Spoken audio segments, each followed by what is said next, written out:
আল্লামা বাইদবী রহমাতুল্লাহ আলাইহি বলেন, কোরআন এমন একটি কিতাব, যে শব্দগুলোর মাধ্যমে, যে সমস্ত আলফাজের মাধ্যমে নাজিল হয়েছে, এর অর্থগুলো তোমরা জানো না, বোঝো না, এরকম না। সচরাচর তোমরা যে শব্দগুলো ব্যবহার করো, সেই শব্দগুলো দিয়ে আল্লাহ রব্বুল আলামিন কোরআন নাজিল করেছেন। জোরে বলেন সুবহানাল্লাহ। কোন বিজ্ঞানী তার গবেষণার শুরুতে, কোন সাহিত্যিক তার সাহিত্য রচনার শুরুতে, কোন দার্শনিক তার দর্শন রচনার শুরুতে এ কথা লিখতে সাহস পাইনি যে আমার বিজ্ঞানে, আমার সাহিত্যে, আমার কিতাবে কোনো ভুল নেই, এই কথাকে লিখতে সাহস পাইনি। ধরে বলে ঠিক কিনা?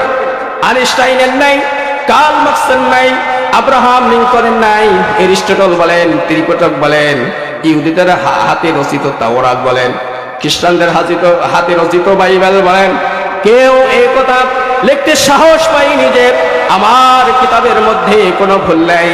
কিন্তু আল্লাহ রব্বুল আলামিন এমন একটি কিতাব আমাদের মাঝে লিপিবদ্ধ করে দিয়েছেন, যা শুরুতে লেখা আছে